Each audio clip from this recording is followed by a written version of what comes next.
Hi guys, this is Juliet and for today's video ay maliligo kami ng tubig dako. Umuwi kasi yung pamangkin ni Mama kaya naisipan naming mag-family bonding. Ang kasama ng pamangkin ni Mama ay yung isang pinsan namin na si Jerome at yung mga kasama niya sa trabaho. Bali yung trabaho niya pala ay lineman. Galing nga pala sila sa Leyte at na-assign sila ngayon sa Bohol kaya naisipan nilang bumisita dito sa amin. Para makita niya si Mama at yung isa ko pang tito na nandito rin sa Bohol. Si Mama nga pala guys ay taga Leyte talaga. Pumunta siya ng Manila para magtrabaho at doon sila nagkita ni Papa. At nung nabukod na yung pamilya namin, naisipan nila mamang umuwi dito sa Bohol at dito na lang manirahan. Hindi na rin nakauwi si Mama sa Leyte simula nung umalis siya doon sa lugar nila. Siguro pag nakaipon-ipon na ay pwede nang umuwi si Mama at mamasyal doon sa Leyte para makita rin niya yung iba niyang kapatid. Matagal na rin kasi hindi nakikita ni Mama yung mga kapatid niya. The last time na nagkita-kita sila ay yung burol ng lula ko at doon yung sa Manila. Di bali guys, ito nga pala kami naligo sa tubig dako na malapit sa amin. Marami nga palang nagtatanong at nagko-comment sa Facebook kung nasaan nga ba ang lugar na ito. Ito nga pala ay nasa Poblacion, Antequera, Bohol. If you are familiar with Bikahan, Tubig Dako, Magaso Falls, then magkakasunod-sunod lang ito sila. In Bisaya, Sumpay Rani sila. Ang kasunod naman nitong nililiguan namin na Patok Cave and Spring ay yung Inambakan Cave and Spring na makikita sa Villa Aurora, Antequera, Bohol. Bale, may falls nga pala dito sa nililiguan namin guys, kaso umaagos lang siya kung umuulan o may agos doon sa tubod or bukal na nasa ibabaw. Dito na nga rin kami na nanghalian. Nag-ihaw kami ng isda at karning baboy. Nagbaon na nga pala ako ng champorado para sa mga bata. Kaso nakalimutan ko ang asukal kaya hindi pa rin ito nakain. Nagiinuman naman sila ng tuba na galing sa Leyte habang nag-iihaw at naglilinis ng lato. Malapit na nga maluto yung inihaw naming karning baboy kaya inisa-isa na naman silang tinawag para kumain. Kain nga pala tayo guys.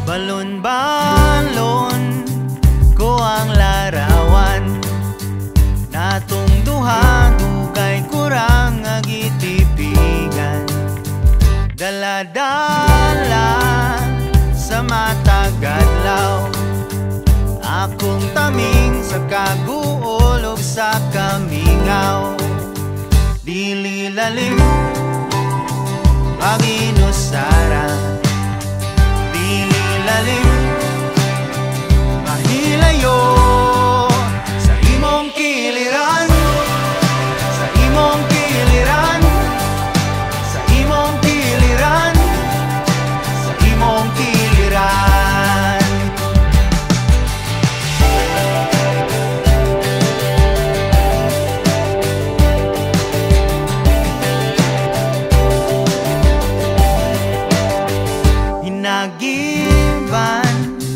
ko sa mangitngi nga dalan nga padungon ta sa ato pabalik nga akong gahong gakong puso pagampog ko untae mo madungo dili lalim baginusara dili lalim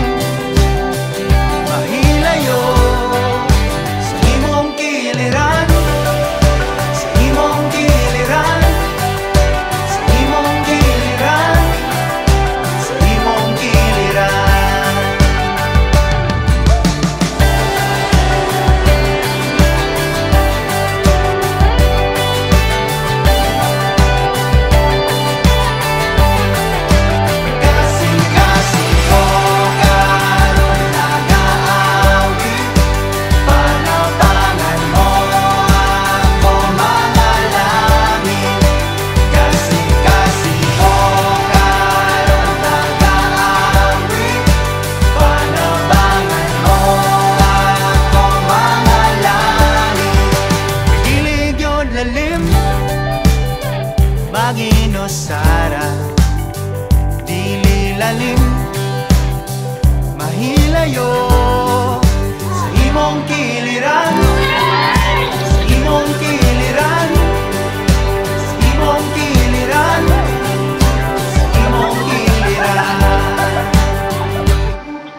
look.